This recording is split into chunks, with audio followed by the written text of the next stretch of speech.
today. Is that it? Hi, we were after work. You might come in handy.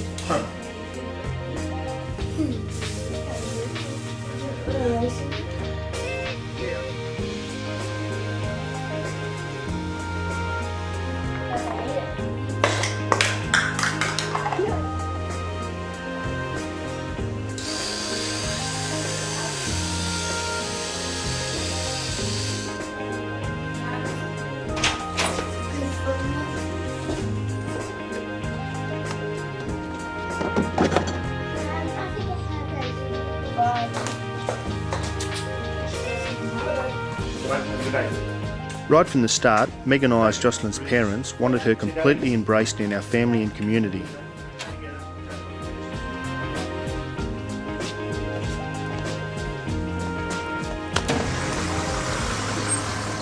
When I was first asked to have Joscelyn the previous year, I had a few meetings with Todd and Megan about it. They said to me, how do you feel about having Joscelyn in your room?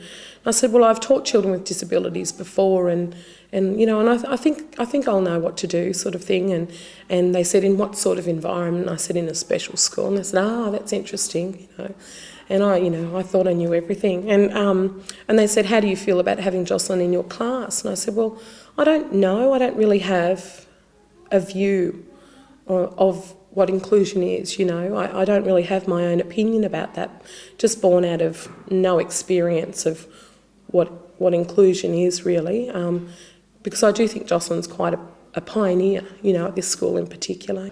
I met Megan and Todd very early in the piece, and certainly they have strong convictions what they wanted for their child, and were willing to work with the school. It was a learning curve for me too. The regular class of our local school was the only place for her to go that reflected the type of life that we wanted for her.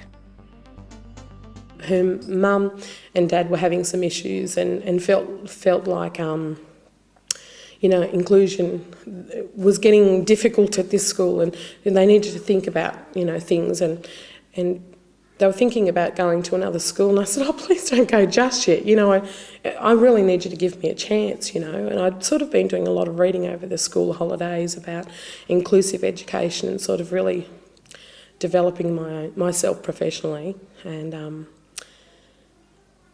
I suppose when I came back I was really keen to make a go of it.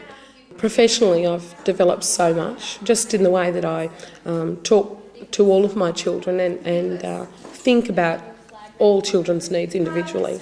I look at children and get to know them in a very different way about their social needs as well, all that sort of hidden stuff, past the academic sort of stuff that means all children have the ability to succeed in the same classroom.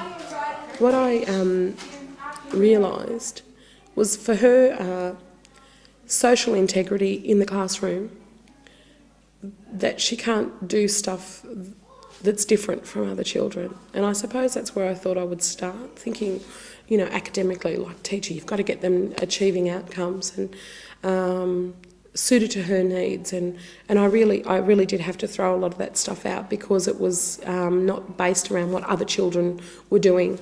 So that was a really steep learning curve for me. That the first 2 terms of having Joscelyn were really hard work.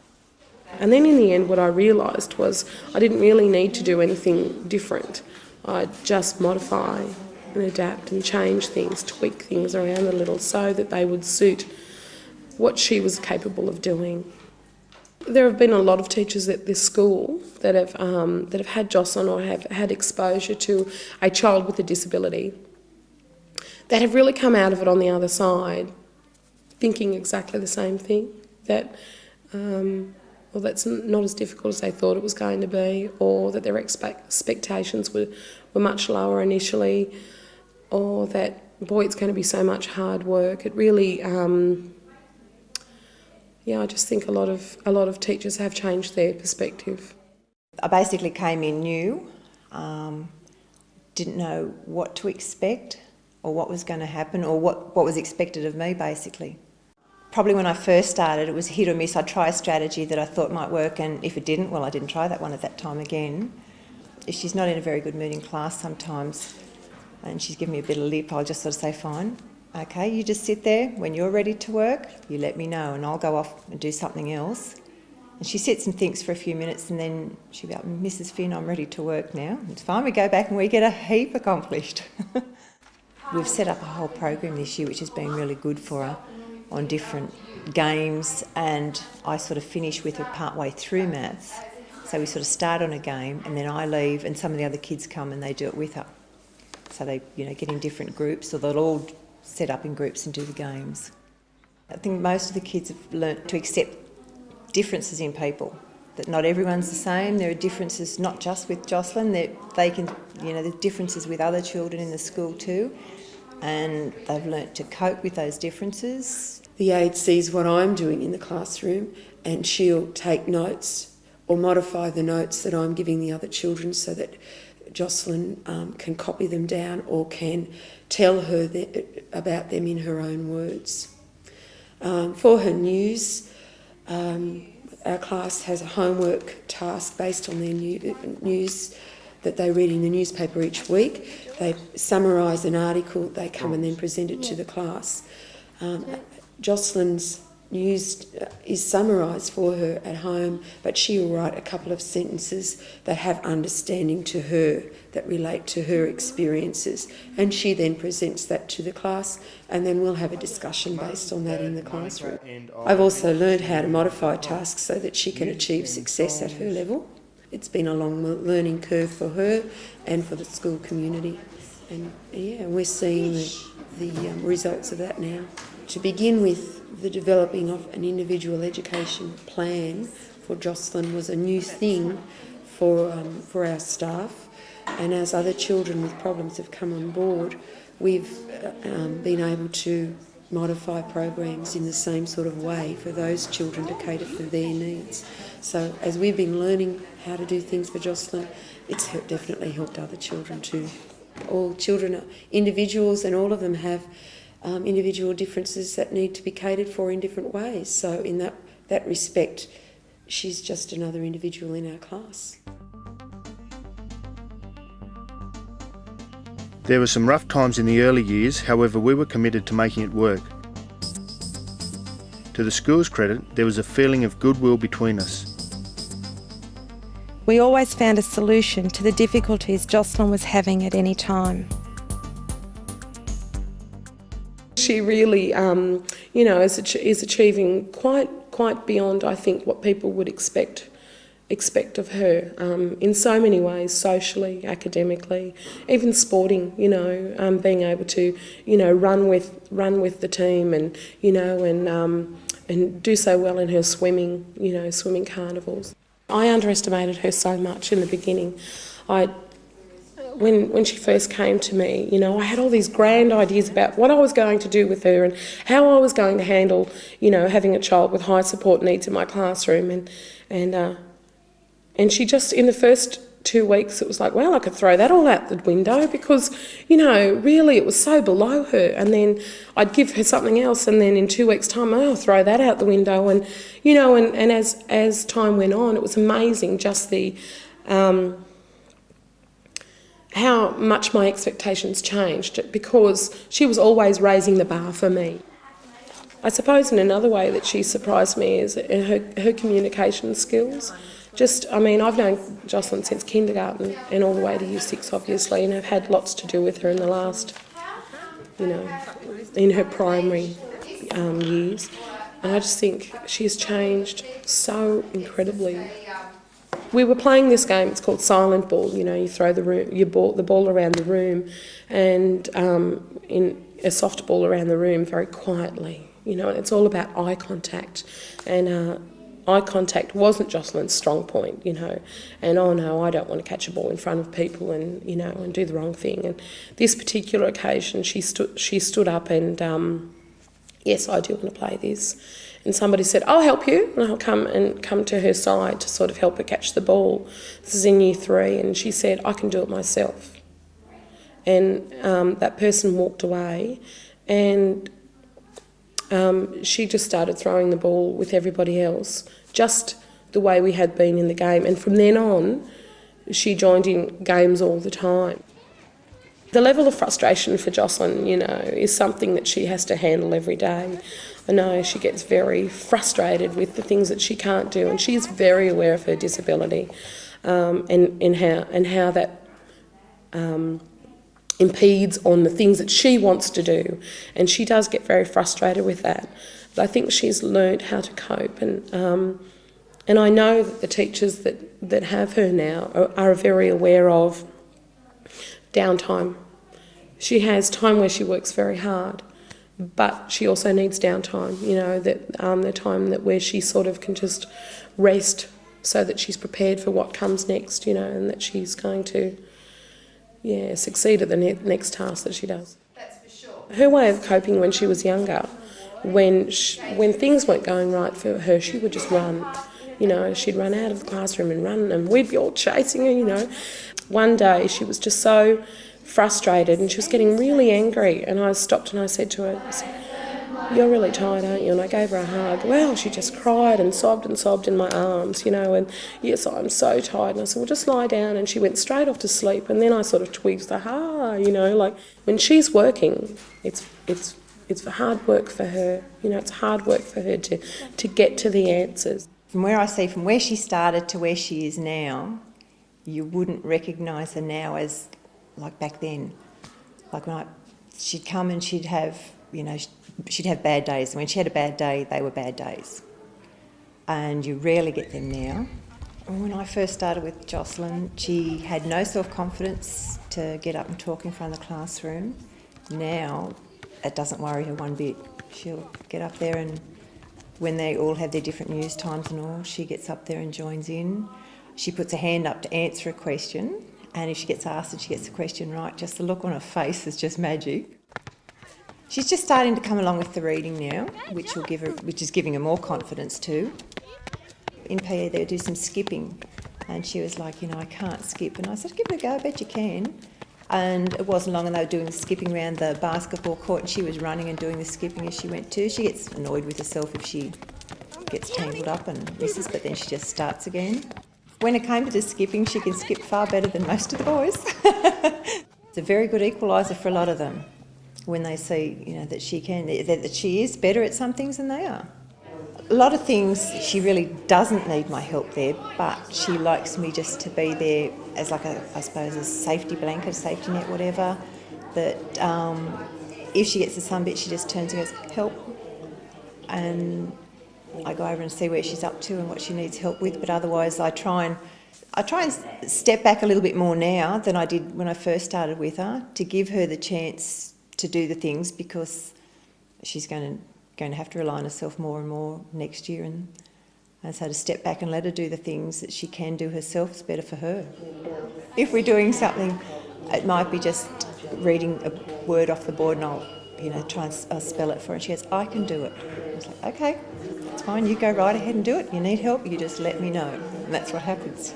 She loves computers. She's doing quite well with a program called TAPS, which is teaching them to type, and she can do that. She knows she can do that. And it's something that she is actually accomplishing exactly the same as everybody else, whether it's at the same speed or not. She's actually probably faster than some of them. She loves the plan of what's happening each day to be written on the board, and if anything's going to change at all, it's a good idea to pre-warn her before it actually changes, and that way she knows exactly what's going on during the day, even to knowing what I do after work.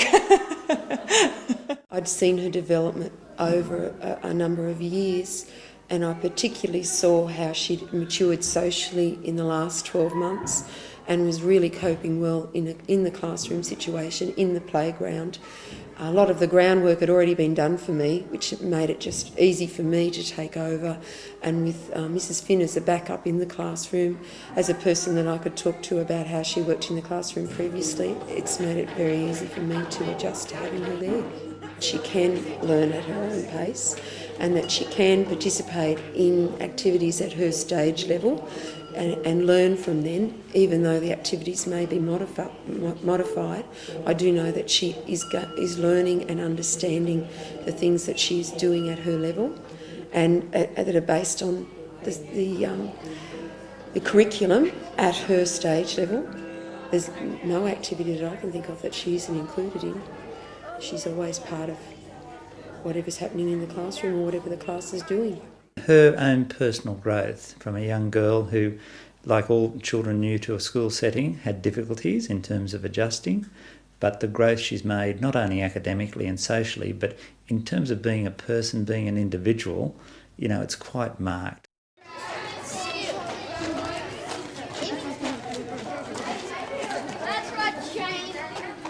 It can be very challenging to have 30 children, of which 1 or 2 have disabilities. It's not easy. It gets easier the older they get. The things that she just picked up by being around other children her age and having, you know, every time that she was in this classroom, she was immersed in, you know, 10-year-oldness, you know, 30 other children in the classroom, speaking to her, working around her, talking about things. And I think Joscelyn's general knowledge, just by being around her peers, is just amazing. And I think they're things I may have forgotten to do if she was in a different setting, different class, type of classroom. I have always said about Joscelyn that the playground is the hardest part of her day, because it's where all those social skills have to be practiced all the time, and, you know, and the things that she has to face, you know, when people treat her a certain way, how she responds to those things. And throughout the time she's learnt how to cope with those better and better, you know, and there've been less and less playground incidences, so now to the point where there's no playground plan in place for her because she's so successful in the playground. She's just like any other child. She's as vain as the rest of them when it comes to the blonde streak down the hair. Loves to wear the makeup when they have school dances. And she just fits right in. She's matured the same as any other 13-year-old. She can speak the language they talk. She does all the movements that they do. Her closest friends are ones that have been there probably since kindergarten, so they've only been the last 3 years with her, but some of them have been there right through with her. When you look back over some of the class photos and that, you can see the ones that have been there all along. If someone comes up and they're nice to her because there's another adult or a teacher or an aide or someone there, and she knows that normally they wouldn't give her the time of day, she just doesn't have any time for them at all. I think she's just learnt from that. And now she knows who's genuine and who's not.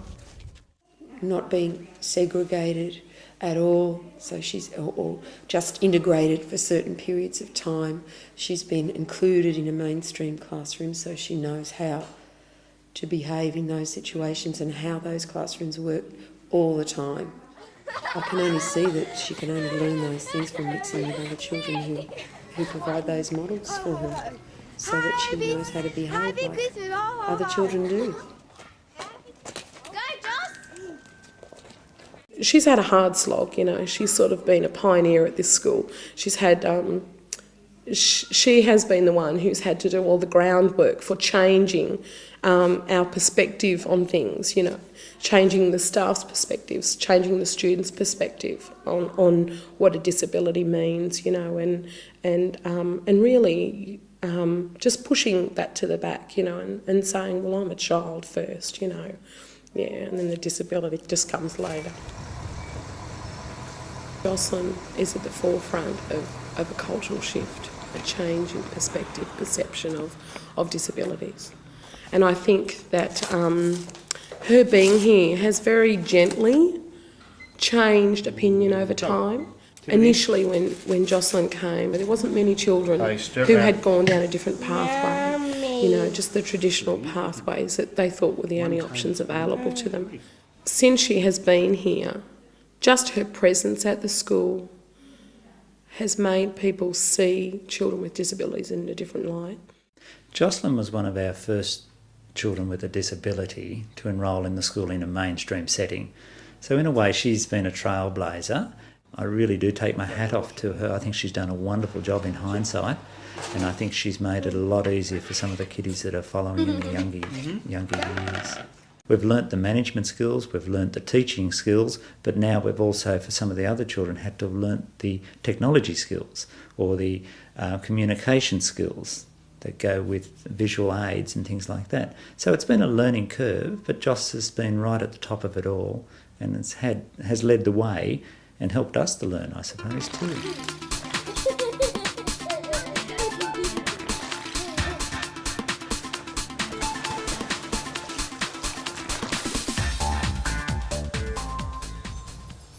Because she's going to go with a lot of her Year 6 group to her local high school, I think what she takes with her are her relationships that she has with those children, and I think it won't be long before new children can see that she copes quite well with social relationships with her friends. And I think she'll be very determined to show people that very quickly, I'd imagine, because she's a very, strong, independent girl, and I think she's got great self-esteem too, for someone who has to cope with what she has to cope with on a daily basis. Next year, Joscelyn joins Daniel, our son, at our local high school, and her sister Monica will follow. We expect it will be another big learning curve for everyone. We know that no obstacle will be that great that it can't be overcome with goodwill between all parties and creative thinking. Yeah, that's your homework. The benefits for all people involved far outweigh any negative that people might be thinking about. She'll have a lot of adjustments at high school, but I think she'll cope. Just showing the importance of school and home and community all working together. Overall, it's given us a clearer picture, and I think we're really a reflection of society, and that's what schools are. So if we can provide for Joscelyn or any child the abilities and the skills and the knowledge to go out onto high school firstly and then out into the wider community, Joscelyn's going to make a significant contribution not only to Lake Albert but to high school and to the workforce down the track because of what she's learnt here now. So it's been a team effort and it's been a positive one.